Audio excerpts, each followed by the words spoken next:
ನನ್ನ ಹೆಸರು ಅಶೋಕ್ ಅಂತ, ಮೈಸೂರು ಭಾಗದ ತಂಬಾಕು ಬೆಳೆಗಾರ, ಹುಣಸೂರು ಕಾಂಪ್ಲೆಕ್ಸು ಪ್ಲಾಟ್ಫಾರ್ಮ್ 2 ಇಂದ ಮಾತಾಡ್ತಾ ಇರೋದು. ಏನಪ್ಪ ಅಂತ ಹೇಳಿದ್ರೆ, ಇತ್ತೀಚಿನ ಬೆಳವಣಿಗೆ ನೋಡಿದಾಗ ತಂಬಾಕು ಬೆಲೆ ಕುಸಿತ ಕಾಣ್ತಾ ಇರೋದು ತುಂಬ ಸಂಕಷ್ಟಕ್ಕೆ ರೈತನ ಈಡು ಮಾಡಿದೆ. ಕಾರಣ, ಕೇಂದ್ರ ಸರ್ಕಾರದಲ್ಲಿ ಇತ್ತೀಚೆಗೆ ಬಜೆಟಲ್ಲಿ ಅತಿ ಹೆಚ್ಚು ಅಬಕಾರಿ ಸುಂಕ, ಅದೇ ರೀತಿ GST ಹಾಕಿರೋದ್ರಿಂದ ಈ ತಂಬಾಕು ನಮ್ಮ ಬೆಳೆದಂಥ ಬೆಳೆ ಮೇಲೆ ತುಂಬಾ ಪರಿಣಾಮಕಾರಿ ಬೀರಿದೆ. ಇದರ ಜೊತೆಗೆ ವಿದೇಶದಿಂದ ಬರುತ್ತಿರುವಂಥ ಇಲ್ಲಿಗಲ್ ಸಿಗರೇಟ್ಸ್ ಏನಿದೆ, ಅದರಲ್ಲಿ ಉಪಯೋಗಿಸ್ತಿರೋಂಥ ತಂಬಾಕು ಕೂಡ ನಮ್ಮ ದೇಶದಲ್ಲ.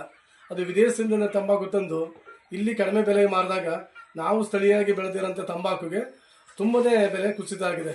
ಜೊತೆಗೆ ಅವರು ಬೆಲೆಯಲ್ಲಿ 15-20 ರೂಪಾಯಿ ಮಾರಿದಾಗ ಇಲ್ಲಿರೋ ಸಿಗರೇಟು 30-40 ಮಾರಿದಾಗ ಅದು ಹೋಗಲ್ಲ. ಈ ಥರ ಪರಿಸ್ಥಿತಿ ನಮ್ಮ ತಂಬಾಕು ಏನು ಬೆಳೆದಿದ್ದೀವಿ ಇದಕ್ಕೆ ಬೆಲೆ ಇಲ್ದಂಗೆ ಆಗಿದೆ.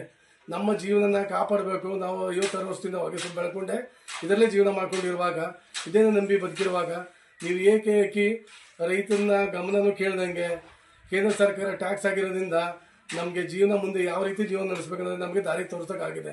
ಅದಕ್ಕೋಸ್ಕರ ಕೇಂದ್ರ ಸರ್ಕಾರ ಹಾಕಿರುವಂಥ ಟ್ಯಾಕ್ಸನ್ನು ಹಿಂದಕ್ಕೆ ಪಡಿಬೇಕು. ಅದು ಇಲ್ಲ ಅಂತ ಹೇಳಿದ್ರೆ ಪರಿಷ್ಕರಣೆ ಮಾಡಿ ನಮಗೆ ಅನುಕೂಲ ಮಾಡಿಕೊಡ್ಬೇಕಂತ ತಮ್ಮಲ್ಲಿ ಕೇಳ್ಕೊಳ್ತೀನಿ. ಕಾರಣ ಇಷ್ಟೇ, ನಾವಿಲ್ಲಿ ಬೆಳೀತಾ ಇರೋಂಥದ್ದು ಸಂಪೂರ್ಣ ಇದನ್ನೇ ನಂಬ್ಕೊಂಡು ಅತಿ ಸಣ್ಣ ರೈತರು, ಕೂಲಿ ಕಾರ್ಮಿಕರು ಎಲ್ಲ ಇದನ್ನೇ ನಂಬ್ಕೊಂಡು ಮಾಡಿರೋದು. ಅದರಿಂದ ನೀವು ಖಂಡಿತ ವಿದೇಶಿ ಸಿಗರೇಟ್ಗೆ ಭಾರತದಲ್ಲಿ ಅವಕಾಶ ಕೊಡಬಾರ್ದು. ಅವಕಾಶ ಕೊಡ್ತೇನೆ ಇಲ್ಲಿ ಸ್ಥಳೀಯವಾಗಿ ಏನು ಉತ್ಪನ್ನ ಆಗ್ತದೆ, ಇಲ್ಲಿ ಬೆಲೆ ಏನಾಗ್ತದೆ ಅದಂತ ಆದರೆ ಮಾತ್ರ ನಮ್ಮಂಥ ರೈತರು ಬದುಕೋಕ್ಕೆ ಸಾಧ್ಯ. ಇದಕ್ಕೆ ಖಂಡಿತ ಪರಿಶೀಲನೆ ಮಾಡಿ ಈ ಟ್ಯಾಕ್ಸನ್ನು ತೆಗಿಬೇಕು ಅಂತ ತಮ್ಮಲ್ಲಿ ಕೇಳ್ಕೊಳ್ತೀನಿ. ಜೈ ಹಿಂದ್, ಜೈ ಕರ್ನಾಟಕ.